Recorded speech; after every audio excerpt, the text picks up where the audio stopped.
Nation, today is Wednesday, the 13th day of March 2024. I hope you're all safe and healthy today. Hope your family's safe and healthy, and that the needs of you and your family in terms of food, shelter, clothing, as well as health are being met today. Blessings upon those that work in the healthcare field, along with the first responders who every day are out here saving lives.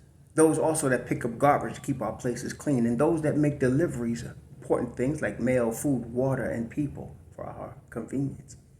Double blessings on the men and women out here trying to help rescue, deliver, and recover teenagers and children that are the victims of child molestation and pedophilia.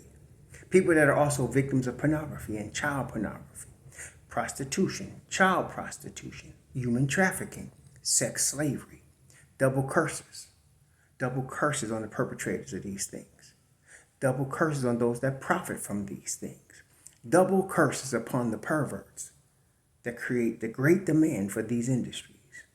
Finally, double blessings on the homeless. There are nearly 600,000 men, women, and children homeless in the United States of America and millions around the world in similar and worse conditions. Blessings upon them, for theirs is the kingdom.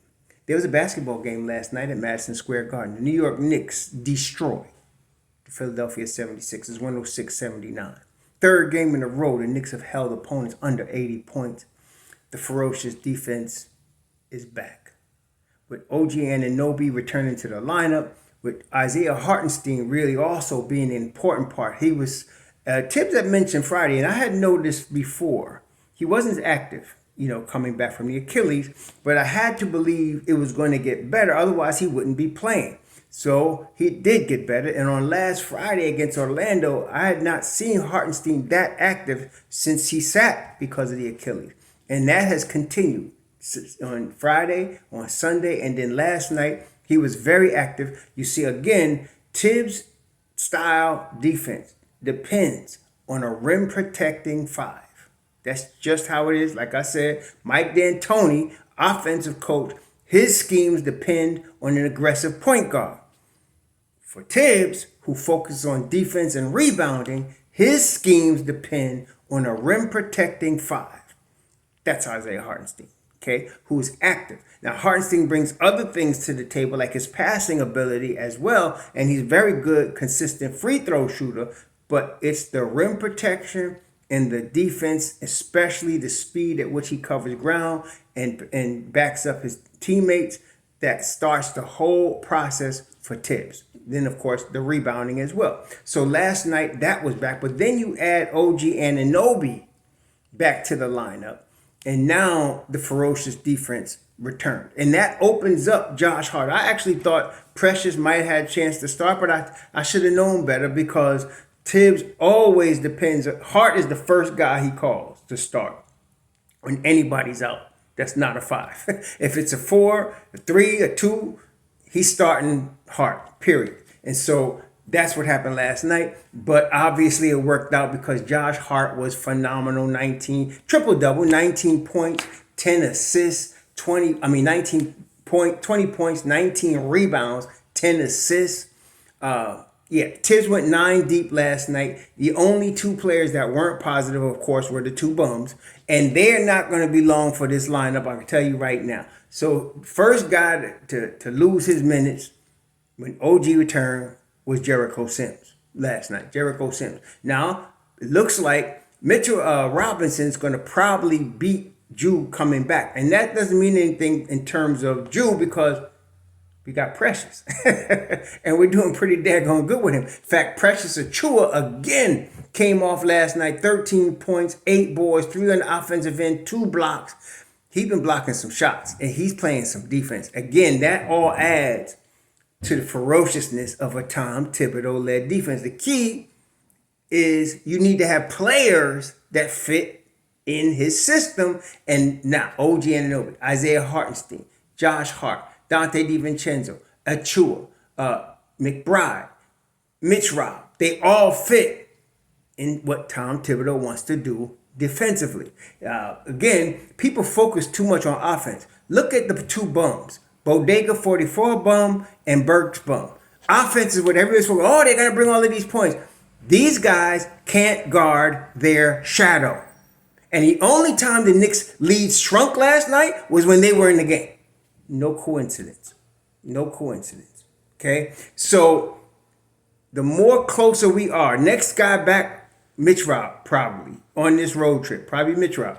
Mitch Rob comes back, it's going to be Mitch Rob, Precious, Deuce, and then one of the bums. I don't care which one. I only care that they get out the rotation. I don't care which one is left at this point, because it don't matter. But those will be the thing. And then when you get Mitch Rob back in there with Precious and Deuce, and then one of the bums, your defense is going to go to another level. Another level. Then when Jew comes back, the bum is gone, and you got Hart returning to Mob Deep. Now you got a ferocious defense on both the first unit and the second unit. And that's when you're going to see the full juggernaut. The thing about that is that it's going to happen toward the end of March, going into April, going into the playoffs. The fantastic thing, some knucklehead, some of y'all, come on, say the Knicks just suck. This was last week after they lost Sunday. So I'm like, okay, so they're fourth in the East. At the time, they were 37-27. They're missing 3 of their 4 starters, and they suck. Some of y'all really, I told the guy, please contact me again when you get out of high school, because you'll see things differently when you become a mature adult. Tom Thibodeau has done a tremendous job. First of all, the team, as I mentioned, without all of these guys that we're missing, fourth in the East. There were guys, people at the beginning, and it kills me. Somebody's like Candace Parker on, I forgot what channel that fool was on, but it began the season. I don't know if they'll make the play-in. This was before anything. Now, last night it was, I don't know if they can continue to sustain this because they're playing too many minutes. Please, y'all, don't buy into the crap that BSPN and TNTs and all of them put out. Don't buy into that. It's all crap. Straight. Okay? The Knicks have done tremendously under Tom Thibodeau in finishing being fourth in the East right now. Of course, we know what happened when they picked up OG. Again, the OG pickup with Precious was a game changer in multiple ways. Number one, the rebuild stopped. That was the end of the rebuild. It's win now then. Okay? And actually, the whispers of win now started when they signed Jalen Brunson. But once they did that move, win now is now. Okay? Number two, the defense goes up several notches, and you got a defensive coach that you're giving these tools to. Okay? Now, also, not only did we just, but how you get all these guys back, the juggernaut is about to return. Okay? I'm just waiting for now Mitch Rob to get back. With regard to Julius, let me just say this real quick. The fact is, the Knicks are being very cautious with Julius Randle, and I understand why on multiple fronts. Number one, you want full strength Juju for the playoffs. Okay, forget all the haters about Juju. You want full strength, power forward Julius Randle for the playoffs. Number one. Number two, you want to make sure he don't do long-term damage to his shoulder. Okay, so number three, he's got to be comfortable and feel comfortable and trust his shoulder.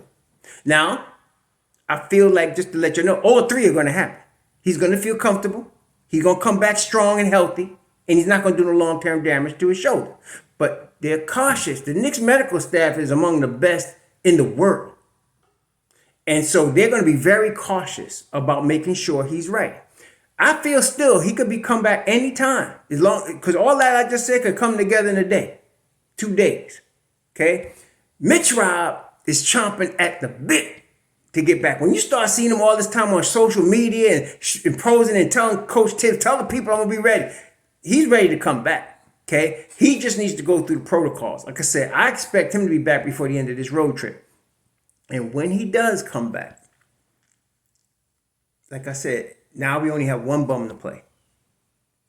And then when you add Josh Hart back to Mob Deep, it's going to be on then. Okay? So right now, I like OG looked good. He felt good after the game.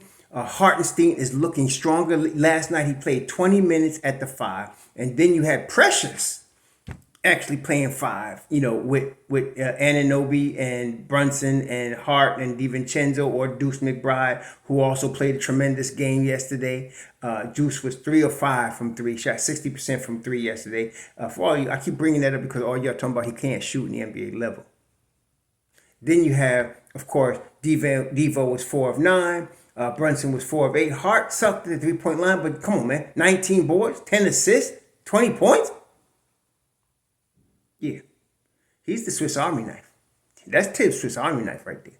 So I'm really excited, as you can tell, about the immediate future.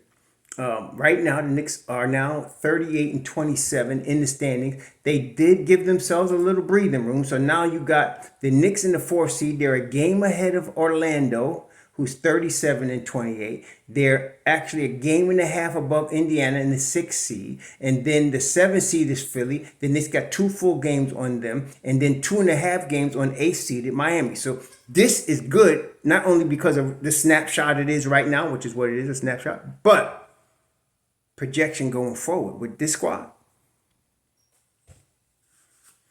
We're going to be all right, y'all. Friday, what is the next game? Tomorrow in Portland. Let's get it done. Some people are still like, let's position ourselves so we don't meet so-and-so in the second round. Let me tell y'all something. Some of y'all still don't get it. Everybody, including myself, over 20 years, used to be like, damn, this team is better than us. Damn, we can get this guy on our team. We, the Knicks, we were trying to keep up with the Joneses. We don't need to do that anymore. The Knicks are the Joneses. Y'all need to understand that. The Knicks are the Joneses. They're the trendsetters now. Okay? They are. And not only that, nobody, especially when we get our full contingent, when Drew comes back, nobody wants to play New York. I don't care if it's Boston, Milwaukee, I don't care who it is. Nobody wants to deal with the Knicks. And for good reason. Because ain't no team in this league could guarantee a 7-game series win over New York. I don't care what the media is saying. You bring back Jew, we getting ready to get back Mitch Rob. You bring back Jew, no bums in the lineup. And now you got the ferocious defense on multiple levels. And now you got shooters, Brunson, Devo, Deuce, Precious. Now, I don't care what the order is. I want the Knicks to finish in the top 4 because then they get home court advantage, especially in the first round. That's good. If they can finish 3, yeah, that's good. But it don't matter who they playing. It don't matter. Who they playing, they better, this is what I'm going to tell you what's going on. All of those teams want to try to avoid the Knicks. That's how this game goes. Okay? The Knicks ain't worried about avoiding nobody. But all them teams, I'm telling you, Boston don't want to see us. See, Boston and Milwaukee are in win now mode also, except they've been there. The Knicks just started to get into win now. If these dudes lose to the Knicks and don't go to either of them, somebody's going to be very upset because both of them can't go to the finals. And if any of them lose to the Knicks, there's going to be hell to pay in their cities, in their front offices. That's their problem. The Knicks ain't got a problem. The league got a problem. Y'all enjoy your Wednesday. Sure.